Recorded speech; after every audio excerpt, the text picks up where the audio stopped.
छत्तीसगढ़ सामान्य अध्ययन से संबंधित 10 प्रश्नों पर रोज हम डिस्कशन करते हैं, जो कि सीजीपीएससी और सीजी व्यापम के परीक्षाओं के लिए बहुत ज्यादा इंपॉर्टेंट हो सकता है। सीधे हम लोग क्वेश्चन पर चलते हैं। तो आज का पहला क्वेश्चन है, रायपुर के कलचुरी शासक अमर सिंह को मराठों ने जागीर के रूप में निम्नलिखित 3 परगने दिए थे। तो देखो, जो अपना भास्कर पंत था ना, मराठा सेनापति, वो जो है 1750 में रायपुर पर आक्रमण करता है और रायपुर पर अपना अधिकार कर लेता है। जो अमर सिंह है वो सरेंडर कर लेता है, अधीनता स्वीकार कर लेता है।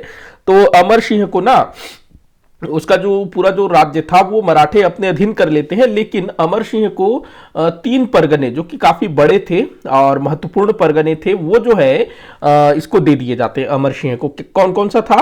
रायपुर था, राजिम था और पाटन।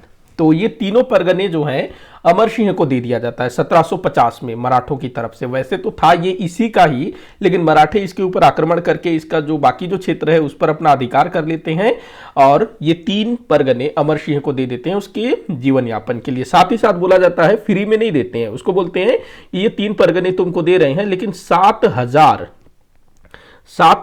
जो टकोली है वो देना होगा, तो टैक्स भी देना होगा। 7,000 टकोली जो है देना होगा इन 3 परगनों के बदले। तो जो अमर सिंह था उसकी मृत्यु हो जाती है 1755 में। तो अब क्या होता है, जो मराठे हैं वो लोग जो है 1755 में इन पूरे ये जो तीनों जो परगने हैं इनको हड़प लेते हैं। अब जो अमर सिंह का जो बेटा होता है ना, वो फिर तीर्थ यात्रा वगैरह में गया हुआ होता है। तो बाद में फिर वो आता है, बात करता है कि भाई ऐसे कैसे आप कर सकते हो, मैं उत्तराधिकारी हूं, तो ये क्षेत्र मुझे मिलना चाहिए। हालांकि उसको दिया नहीं जाता है, उसको ना एक दूसरा स्थान दे दिया जाता है, बड़गांव, एक स्थान केवल, और रायपुर क्षेत्र के प्रत्येक गांव से 1-1 रुपए वसूलने का उसको अधिकार दे दिया जाता है। ये सारा कुछ मैंने जिक्र किया है जब इसको हम डिटेल में पढ़ रहे थे। तो ये 3 परगने ध्यान रखना, रायपुर, राजिम, पाटन, और 7,000 रुपए टकोली, और अमर सिंह के बेटे को बड़गांव नामक एक स्थान दिया गया बाद में 1755 के बाद। उसका नाम शिवराज सिंह था मेरे ख्याल से। तो बढ़ते हैं अगले क्वेश्चन की तरफ। अगला क्वेश्चन दिया हुआ है, जांजगीर चांपा जिले का कोटनी सोनार नामक ये नाकम हो गया है, नामक है। तो कोटनी सोनार नामक स्थान किस लिए प्रसिद्ध है? तो भाई ये मगरमच्छों के संरक्षण के लिए मगरमच्छों के संरक्षण के लिए जाना जाता है। इसके अलावा कोटनी सोनार के अलावा नारायणपुर के जाटलूर नदी में भी मगरमच्छों को संरक्षित किया गया है, और बस्तर के कांगेर घाटी में भैंसा दरहा नामक स्थल पर भी मगरमच्छों को संरक्षित किया गया है। तो 3 स्थल है मगरमच्छों के संरक्षण को लेकर के। अगला क्वेश्चन है, सूची 1 को सूची 2 से मिलाइए बोल रहा है। तो एक तरफ जो है सम्मान दिया हुआ है, दूसरे तरफ क्षेत्र। ये क्वेश्चन भी मेरे ख्याल से मैंने कहीं से तो लिया है, मतलब देखा लग रहा है, मतलब किसी पेपर से ही मैंने इसको लिया है, मुझे ध्यान नहीं आ रहा है कौन सा वो पेपर था। तो भाई दाऊ मंदराजी सम्मान ये जो है ना लोक कला एवं शिल्प के क्षेत्र में दिया जाता है। चक्रधर सम्मान संगीत एवं कला के क्षेत्र में। मिनी माता महिला एवं महिला कहाँ टिक कर रहा हूं मैं, महिला उत्थान में। यति यतन लाल अहिंसा एवं गौ रक्षा के क्षेत्र में दिया जाता है। तो आपका कूट क्या होगा? 3, 2, 4।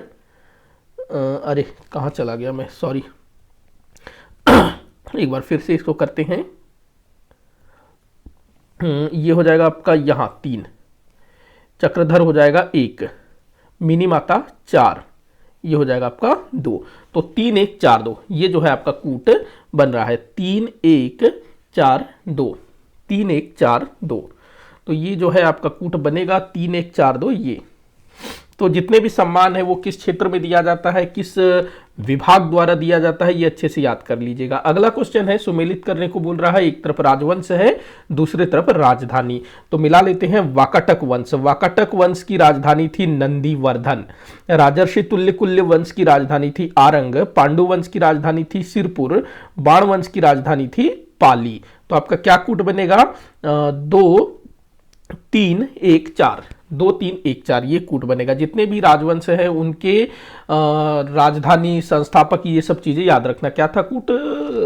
2, 3, 1, 4 था ना। हाँ। अगला क्वेश्चन देखते हैं, प्रसिद्ध बिंता घाटी किस जिले में है? तो भाई बिंता घाटी कहां पर है? बस्तर जिले में है। ये चित्रकूट के आसपास पड़ता है बिंता घाटी। तो ये काफ़ी मतलब फेमस है, वैसे उतना ज़्यादा फेमस नहीं है क्योंकि ये क्षेत्र थोड़ा सा नक्सलवादी गतिविधियों के लिए भी जाना जाता था। हालांकि अभी उतना ज़्यादा इधर नक्सलवादी गतिविधियां नहीं होती है, लेकिन थोड़ा सा प्रभाव बढ़ रहा था नक्सलवादियों का, लेकिन अब नहीं है जहाँ तक।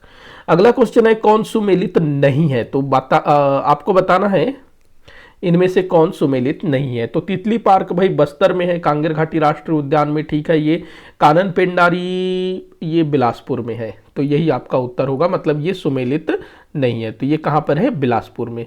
कुटरू गेम सेंचुरी बीजापुर, ठीक है, कांगेर घाटी राष्ट्रीय उद्यान में स्थित है। मैत्री बाग दुर्ग भिलाई में स्थित है, ठीक है ये भी।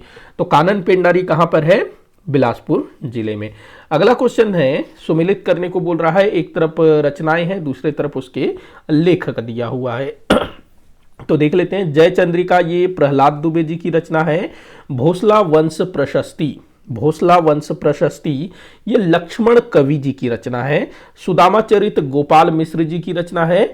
उसके बाद दिया है विक्रम विलास बाबू रेवाराम। तो आपका क्या उत्तर होगा, 4 2 3 1, 4 2 3 1। तो ऐसे रचनाएं पूछा जाता है तो साहित्यकार ध्यान रखेंगे। क्या बन रहा था कुट, 4 2 3 1 ना, 4 2 3 1, 4 2 3 1 ये। तो रचना रचनाकार ये सब ध्यान रखेंगे। अगला क्वेश्चन है सुमेलित करने को बोल रहा है, एक तरफ जो है ना अलग अलग कलाएं दिया हुआ है, दूसरे तरफ संबंधित व्यक्ति। कथक, कथक से कौन संबंधित है भाई, पंडित कार्तिक राम जो रायगढ़ घराने से है ना। सितार, सितार वादक हैं विमलेंदु मुखर्जी, सितार। बांसुरी, बांसुरी के लिए जाने जाते हैं संतोष टॉक। तबला के लिए सोहन दुबे। तो क्या कोड बन रहा है, 4 2 1 3, 4 2 1 3। तो ये सब हमारे छत्तीसगढ़ के हैं, तो इनका संबंध किस क्षेत्र से ये ध्यान में रखिएगा। क्या बन रहा था कुट, अच्छा 4 2 वाला बन रहा था, तो यही होगा 4 2 1 3।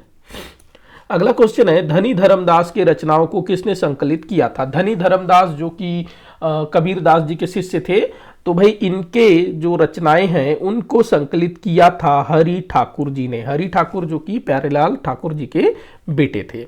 अगला क्वेश्चन हम देखते हैं जो कि इस वीडियो का आखिरी क्वेश्चन होगा। दमाऊ धारा जलप्रपात किस जिला में स्थित है। दमाऊ धारा जलप्रपात ये एक धार्मिक स्थल भी है, ध्यान रखना है, धार्मिक स्थल भी है। तो ये कहां पर है भाई, जांजगीर चांपा जिले में है दमाऊ धारा जलप्रपात। तो इसी के साथ आज का वीडियो यहीं पर समाप्त होता है। आप लोग मुझे कमेंट करके बताइएगा कि आपसे कितने क्वेश्चन सॉल्व हुए। किसी भी क्वेश्चन में कोई भी डाउट हो जरूर बताइएगा। वीडियो को आखिर तक देखने के लिए बहुत बहुत धन्यवाद।